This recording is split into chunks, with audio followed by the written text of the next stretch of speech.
Here is a look inside the building. The building known as the Pauline Davis Pavilion here in the small town of Red Bluff, California, and it's the home of the Red Bluff Outlaws. Just walking out here before their second points race of the season. Of course, last weekend we were down at the Tulare Thunderbolt Racing Trophy Cup, so we missed their opening night. As many of you know, it is tradition here every winter in Northern California. They have the indoor winter series for the Outlaw carts. A few other tracks kind of up and down the coast do also race during the winter time, and that allows, you know, the kids coming up in the youth on this side of the United States to race a lot, basically race all year round, and that's what I grew up doing. I came to this building for the first time at about 6 or 7 years old. I ran Red Bluff for like 11, 12, 13 straight years, never missed a night, and then, you know, now as my schedule's kind of evolved, I'm starting to miss more and more races, but I try to get back here when I can. So excited to be in the factory QRC Red 18T tonight with Jimmy Elledge, my longtime car owner at QRC Karts, and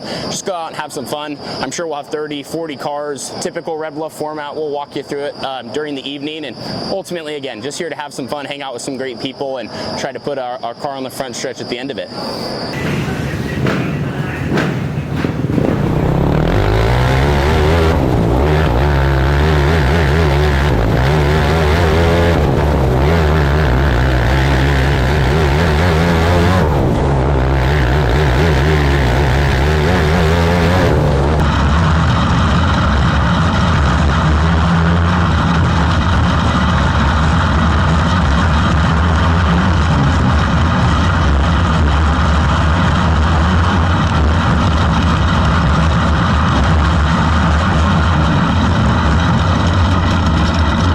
So some of my footage got corrupt from this video, including my clip right after qualifying. My first laps back in the red factory QRC number 18T felt really good. Four stroke, man, it's almost a little tough to handle. It had a lot of power, and I felt like right away I just tried to drive the car as hard as I could to, you know, make speed, and I figured that was my best shot to lay down a good lap and get comfortable. We were at the top of the charts. We did go out early, and then I think we bumped to second, and then it seemed like the racetrack was starting to get a little bit faster, but anyway, right away, Jimmy had our car really close, and we're just going to work on it the rest of the night and try to get ourselves in position to have a shot to win.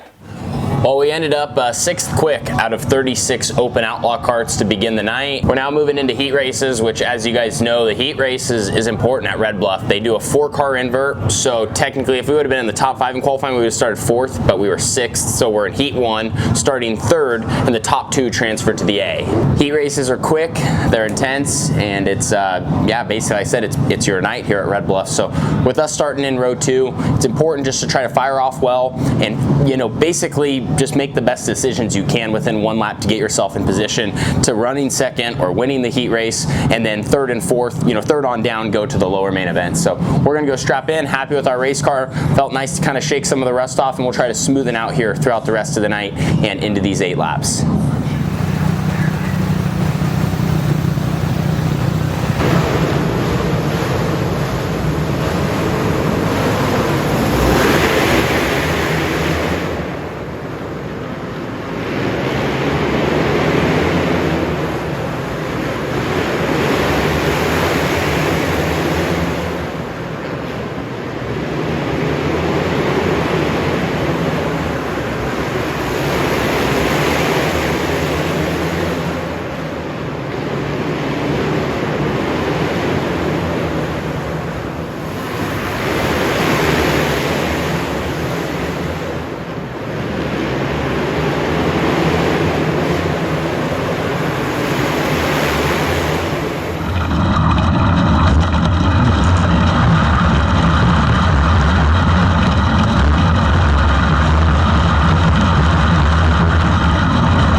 Well, racing in the winter time, it's raining. Classic RBO weather. Started third in our heat race, finished second.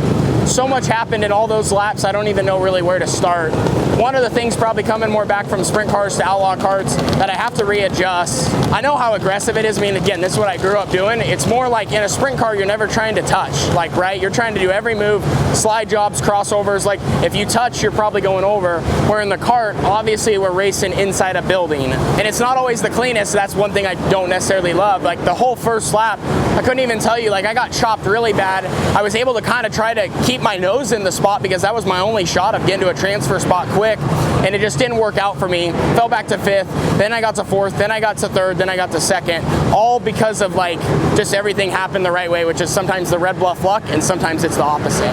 So anyway, we'll take that. We definitely need to work on our race car. I didn't feel as good as qualifying, and some of it is just getting a little more comfortable with my balance and figuring out a few things with the 4-stroke that's different than the 2-stroke. So we're gonna hone in on that. We're gonna have a dash later, which will be one more opportunity to get prepared for the feature.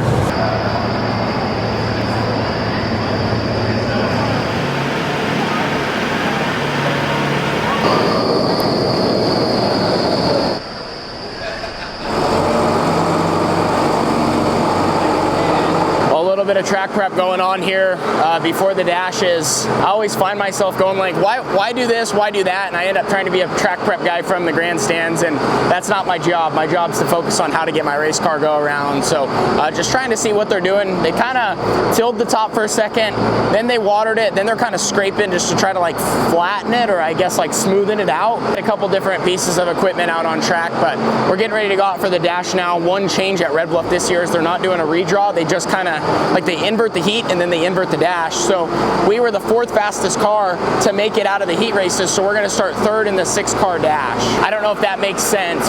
Basically, the fastest car that made it out now has to start 6th.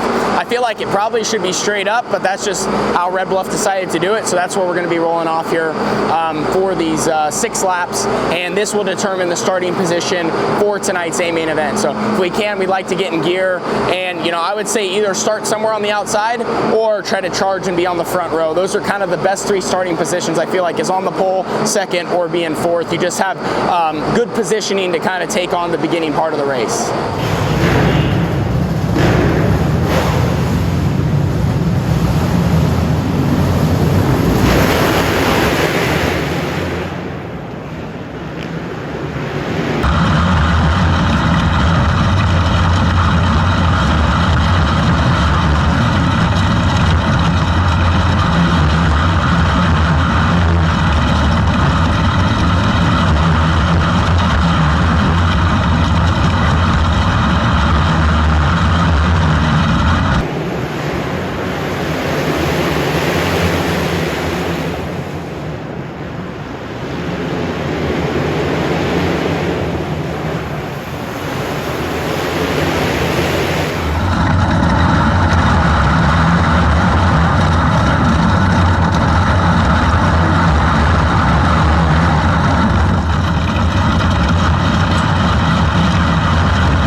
So that dash did not go to plan. Everything was looking good. We started 3rd. I was really trying to be patient, and I saw a great opportunity to attack for the 2nd position. Had a clean move kind of in 3 and 4, threw a clean slider in 1 and 2. I thought I pretty much took the spot, and then I went to kind of protect, the next time by, and basically got my left rear just drove into. Literally shot me across the track, and then once I hit where the banking kind of goes up, like the crease, I literally biked and almost tipped it over. So I don't know, felt like that was a little unnecessary, especially since I had just taken the spot, and then it's kind of a situation where we tried to do 8 wheels is better than 4, and anyway, so that really hurt us for the dash. We were looking good to start on the front row, and then unfortunately we ended up finishing 5th there, and then now that's where we're going to be rolling out for tonight's A-main event.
Well guys, 5th to 2nd tonight at Red Bluff.